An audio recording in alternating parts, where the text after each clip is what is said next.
This is me building a seven-figure a year real estate business, and I'm doing it in public. I'm showing you the work as I'm doing it, and we start every session by doing a Q&A from the YouTube channel and from our free Skool community.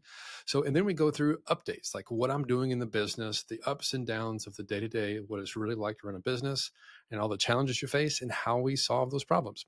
And so today we're going to go over some real deal analysis of some questions that people have brought to me, and we're going to end with some updates on some social stats. So let's jump over to Skool and find some questions to answer. So let's start with Skool community.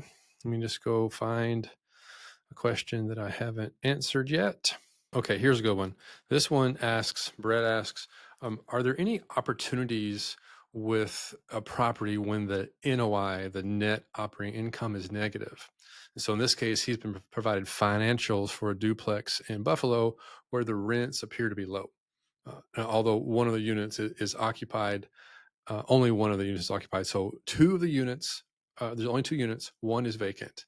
And so that may be the reason why the NOI is negative right there, just because that's just how it, like half of your revenue is already gone. Okay. And so if that's been vacant for a long time, I'd be okay making the assumption that that could be rented, provided it's in a good enough condition or could be easily fixed up and it's in a good neighborhood where there's a demand for rentals. So I wouldn't be too concerned if you had actual data that suggested that the dynamic of the situation was something that is easy to fix. I'd also just go in with a lot of caution. Like, they haven't done a good job running the property, and so you should not reward them for that. I would be buying this at a significant discount because they haven't been able to perform well on the property. So I would use that to my advantage in my negotiations. But in the case of a duplex with one of them being vacant, I would probably go ahead and just run the numbers kind of as normal and just be really conservative with my numbers, give me a lot of room to wiggle. That'd be my answer to that. In general, though, if this were like a bigger property, like 8, 10, 50 units, and it had a negative NOI, because I would just be super cautious. That's a whole different animal that probably isn't best suited for a newer investor. And so in this case, I know Brad is a little bit newer investor. So probably not something you want to take on a completely vacant property or has 70% vacancy, needs tons of work. Unless you have a background in construction or you know a lot about turning properties around, proceed with caution. We really want to find properties that are cash flowing when we buy them. And we want the cash flows of the business to pay for our seller financing note to the seller. That's what we're really after in the business right now. And that's really working in the marketplace. And so I would look for those type of deals instead of these negative NOI situations. Because basically when you have negative NOI, it's the business is not making any money. And so you want to buy cash flow, not a negative. We call this buying an alligator. You want to be careful buying an alligator. Good question. All right. He also has a question about a property in Niagara Falls. This is an off-market triplex provided by a realtor, and here are the facts. So they're asking 250. The bottom units are rented. The top goes for 650. No AC, but it's in New York, so I think it'd be, probably not that bad. Insurance, property taxes. Okay, here's a good deal. The electricity and gas is paid, is individually metered, but the water is paid by the landlord. Okay, that's not very, that's very common actually. And you can do a bill back service or you can just cover it, kind of your choice. And so what he did is he sent an LOI based on these numbers offering about $200,000. And so in this case, what he did is he sent an LOI to the realtor offering $200,000, and he spoke to the realtor. The realtor is the property owner, and she knew immediately that I was a wholesaler. I would wonder, how did she know that? Like, how did you present yourself? And said if we could find a buyer, she would pay me part of her commission. Okay. She didn't want to tie up the property for as long as the LOI said at the price I offered. How to proceed? So here's how I proceed. First of all, she may have kind of figured out your game here. So if if you came across as a wholesaler, in her mind, you are now a wholesaler, even if you intended to buy the property. And so what I would just tell people is, I am looking to buy this property, and I might bring in some capital partners with me, right? And that's what I'm looking to do. And so I don't have $200,000 liquid capital to buy this property, but I have capital partners who do. If I can find a good deal, I have no problem raising the capital. And so This is why I want to make sure it's a really good deal, right? And so that's the way I would present these things. In this case, she's already kind of called your bluff, and your reaction may have given that away that your intent maybe was to wholesale. I would just say take the word wholesaler out of your mind. You are a deal finder and you're looking to negotiate good deals that you can bring capital partners in. They may JV with you or they may decide to just buy you out, and that's their choice. And I would say for a property of this magnitude, you could easily double close this and actually absolutely be the buyer. You could do the A to B purchase and then have a B to C transaction the day after. And so finding a transactional lender that would buy a good deal like this, provided you had a third party in buyer that wanted to buy it from you, is not difficult. So present yourself as the buyer because you absolutely do have the capacity to bring in capital partners that might be a transactional lender to buy the property. And then the fact that you decide to turn around and sell it the next day is completely your choice. That is your business and your responsibility. And if you negotiate a good deal, then this is possible. And so what I would do is I would try and find out if this is a good deal, get a transactional lender to give you a proof of funds and say, I want to buy this property. I intend to buy this property because you will. You'll A to B close on it. Okay. So, and so here's how you do this. What you do is you you can get kind of like a tacit agreement from her that says, hey, I'll buy it for about 200 grand. Like I can buy it, but are you really going to sell it for that? If you are, then we have a deal. And she says, yeah, I would do that, but I want to see your proof of funds. Okay, let me go get my proof of funds and I'll come back to you. Well, what you do is then you take this deal and you take it to our community and you say, hey, generically, I have a triplex in the Niagara Falls area that I've negotiated a good deal on, and I need, would anybody be interested in being capital partners with me on this deal? And then you can kind of pre-wholesale the deal. You can find your capital partner and you decide with them if they're going to just buy you out or if they're going to come in with you and be partners in the deal. Either way, you've raised your money, and now you can go do your closing. And you can decide whether or not you do an A to B transaction and then a B to C later on, or you do it all in one transaction and then make an assignment fee. Your call. But when you shop the deal, um, shop the concept of the deal. Don't shop a deal you don't have under contract. Don't put the address out there saying, hey, I have this contract. No. Say, I have a tacit agreement on a deal in Niagara Falls. It's triplex. I can buy it for 200 grand and the cash on cash return will be 15%. Do you want to hear more? And just talk about it in general and say, as soon as I get your agreement, I can go put it under contract and we can get this deal done.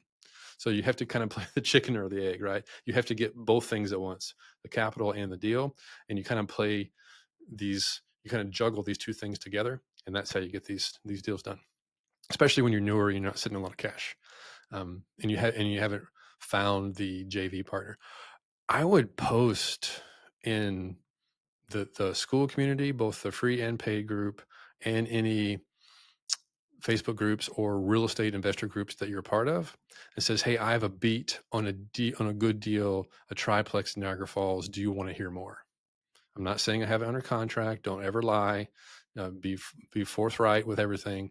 But you can use what you've negotiated here as a way to find your money partners. And money partners want to know you have something with some meat in the bone first before they're going to really talk to you. You'll be able to raise money. So every deal we get under contract, we use it as a way to find new capital partners, whether it's for that deal or not, because capital partners want to see that you have a real deal. So that's how I'd approach that.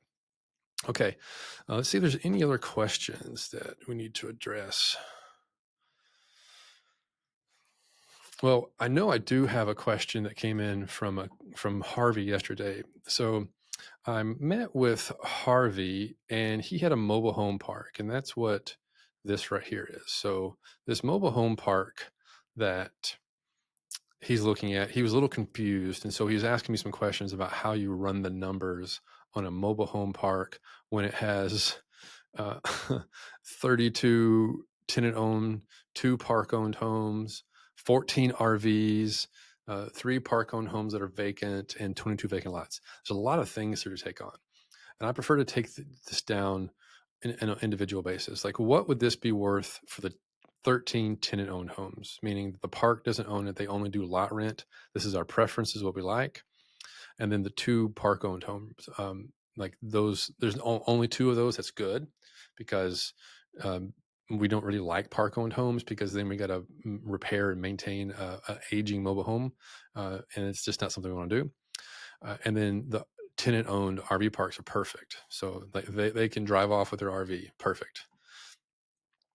You just renting the pad to them.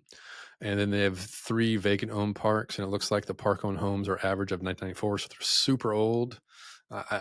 This POH stands for park owned homes, and we don't like these because they're a hassle and they age, and you have this 30-year-old mobile home that probably costs more to move and demolish than it does to to re, re, if you were to sell it by itself. Like the value of these things just falls off a cliff because they're basically a car like that's turned into a home, and it's just they decline in value over time. Okay, so and then the 22 vacant lots, if they've been vacant for a long time, I would just ignore those. I would take these vacant ones and just act like they weren't there. And what I want to do here is what I told Harvey to do here was I don't have enough information. All I have is the average rent for the mobile home lots, which is these. I don't have the RV park income. I don't have the park owned home income. And they gave me general gross income, but that's not enough information. Like I want to see a trailing 12, a T12 that shows me the rent and income per month for the last 12 months so I can see if there's any patterns. And I really like to get a P&L that shows me the profit or the revenue minus the expenses so I can see the profit and loss. And with those information, I can do a better job of figuring out uh, what this is. I lack information, so I told Harvey to go back and get more information because with just this information, you really can't do a good job making an offer. Is what it boils down to. And public water billed back to tenants on a RUBS system. And this is utility bill back system. So this is good. Like this is a good thing, and it's a septic, not a lagoon. Like if a mobile home park has a lagoon, run away. You don't want that. Um, and the trash is billed directly to tenants, so it's perfect. So this is it has good bones to it. If we can find out why these are vacant, and we can get some actual better numbers. Okay, so that's what I told Harvey to do, and what I would tell you to do as well if you had a similar situation. Okay, some updates on my business.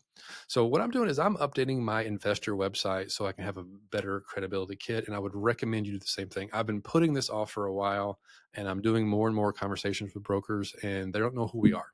And so what I want to do is be able to take my updated website that's very basic and very simple, and then be able to share that with brokers and potential sellers and even in capital investors to show that we have some history. And I would recommend you do something the same. You don't need a website, but I have found a really good website creator that's going to partner with us and offer you this at a very reasonable price. So I'm being the guinea pig. I'm taking on the risk of him doing my website. And if I like it, then I will share his contact information with you guys. So if you want to do a website, you can work with him. Okay, we also have a RV park deal that's under contract. I talked to a potential capital partner yesterday, and she's interested in doing a little more due diligence, and then she may go see the property soon. And so we may figure out a deal there soon. And we're also working on an 8-unit deal that we have an LOI signed in the Louisiana area. So no really big movement here. I've talked to a couple of people who can't quite buy it, but I have some interested parties who might want to be a part of this deal. And then we also got a new purchase and sale agreement, PSA, signed for a retail center. And then we have another LOI signed for another retail center. Both of these are fairly small, but they're like 4 units in like a kind of a rural area, a smaller city, I would say. But the numbers are really solid, and they have had long-term tenants. They're fully occupied, and there's a lot of income there. So once I get the details of that and do my due diligence, you might hear about those if you want to be a part of that or ask any other questions. And another update on my portfolio. I have a single family portfolio in Arkansas that I'm looking to basically migrate out of. So as the tenants leave, I'm basically not fixing it up and renting it again. I'm fixing it up and selling it to either an investor or an owner occupant because I have a lot of irons in the fire, and I don't want to manage single family properties in my backyard in Arkansas. That's how I cut my teeth. That's how I learned the business, and it served a purpose for me. But managing single family properties is a hassle. And I have one that's under contract that's scheduled to close in a week from now. So that's actually, I should update this. That's scheduled to close in 1 week, 7 days actually. Okay. And so I'm also negotiating with another buyer on a single family that needs a new roof. And so I updated on that one yesterday. No new news on this, no developments. And I want to cover one last deal here with this that Charlie had an opinion on. I want to walk you through how we do our deal analysis. So let me go over to our owner financing calculator. Okay. And let's just walk through this scenario. And so here it is. Let me just take a screenshot of this so we can move it over here and see it all at the same time. So here are the facts. So I'm going to put this right here so we can see it. Okay, so it's I'm gonna do a bank test, and it's a 90 unit property, and it rents for $829 per month per unit on average, and it has a 10% vacancy. But I believe on this one, so he got this from the P&L. He got the actuals, and so it already factored this number, the 829 per month, average rent per month, already factors in the vacancy. So we can actually put 0 here in the vacancy. And I always like to use at least a 45% expense ratio for a property this size. If I like to get their actual expenses, but in this case, I don't think we have it. And so we just impose a 45% expense ratio because a lot of people don't um, in their expenses, they don't capture their marketing costs. They don't capture their management cost, and they don't have reserves. And you need a reserves for maintenance. And so people will say that you can run this property at 33%, and it's just not practical. Like, it's just not really practical. After years of doing this and thousands of units over and over again, the expense ratio of 40 to 45% is very, very reasonable in most parts of the country. So I'm just going to put 45%. We don't have any other income, and they wanted $4.5 million. So we'll put that in the purchase price, and the repair costs are $250, and closing costs, I think $30,000 is probably good. So what I'm doing here is I'm doing what we call the bank test. Okay, so let me make this just a tad smaller so you can see more of it. Maybe if I do full screen, you can see more. So what I'm doing is I'm putting these numbers in here, and I'm basically factoring in what it costs to get a bank loan right now. So a bank loan is going to require at least a 30% down payment, probably a 25, maybe a 30-year amortization schedule. And the going interest rate for this kind of property right now is probably about 7%. It might be a tad lower right now, but I like to be a little conservative. And there's typically a 5-year balloon. So what I'm looking at is when I change these numbers, I'm changing what the cash on cash return is. And so we're not quite to the cash on cash return number that I want, but it's pretty close. I mean, they're offering this at a 10 cap. If these numbers are correct, which they will have to make some assumptions, but they want 4.5. And so for a cash out offer where I'm not taking any, I'm going to get a bank loan, I would want this number to be at least 15%. So we're not too far off. So I think he said they'd take $4 million for a cash out, and I would do that deal. So for $4 million plus some repair costs, plus some closing costs, I would put this property under contract and raise some capital with some capital partners. I need to raise a little shy of 1.5 to be able to buy this property, but I would make together a 17% cash on cash return. I prefer my down payment to be less than 30%, but the bank's going to require at least 30. Sometimes they require 35. And so um, even at a 35%, my cash on cash return is still pretty good. Okay, so what I'm doing here is I'm taking this monthly NOI. So I take the NOI, divide it by 12 to get a monthly number. And this is an important lesson. So the NOI is your net operating income, and that monthly number makes up two numbers. It's your cash flow and your basically your debt service. How much can you afford to pay for your debt to the seller? So I usually take this number and divide it by two to get about $20,000, and just to see how the numbers shake out. And so I got a cash on cash return of 21%, which is good. I want it to be over 15, but I might be able to give them a little bit more. Like, what if I really want a lower down payment of like 15%, and maybe I can give them a little bit higher payment of 25,000. Yeah. Um, yeah, maybe 27,000. Yeah, that's about the best I can do. So what that does is it gives me a down payment of total money down of 21%, a positive of over 15% cash on cash return, and then it gives me a cash flow of $14,000, and I'm paying down the debt very quickly. So the principal pay down per month is $19,000. So I'm paying down this balance that I owe after the down payment. So overall, if I can get them to agree to this, the seller has to agree, obviously, but this is where I would start with my negotiation. And I might even put in 7 years like this. Um, yeah, and so I got to raise about $1 million. Okay. But this is a strong deal. If I can get the seller to agree to this, we might be in business. I'm assuming, of course, they don't have any debt, but we don't know any difference. So we start here and we find out if they have debt and make adjustments.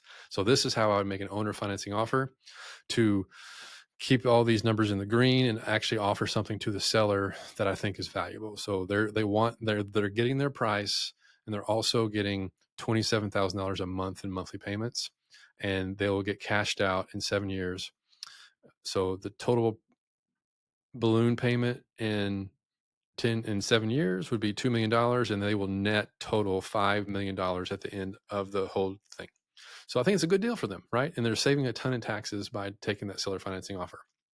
And so you take on the responsibility of managing the property, getting those repair costs taken care of, taking a little bit of cash infusion from your capital raise to make a good deal. So that's how I would run the numbers on this. And so the last few minutes here, what I'll do is switch over to the brand stat updates. And so this is August 8th. And so for the long form content, YouTube channel, long form, 297 and 1060. So let's update those. 1060, 297. So we're growing in the long form. I've changed formats here, so I think I've isolated a couple. Some people bounced. That's okay. If you're watching this, go ahead and subscribe. And if you haven't found me on Instagram, go ahead and do so, because that's not growing because I haven't been updating there as much. But I'm about to start doing that more. So looks like, let me refresh this, make sure I'm right. 1422 is still the same. 1422. Yep. Okay. And we still have in the Skool group, we still have 3,100 people. Okay. So updates are daily, long form, Coffee Paul. Come find me on the YouTube channel or in our Skool group. Ask me questions, and I will keep answering your questions on the daily. Thanks so much for your attention.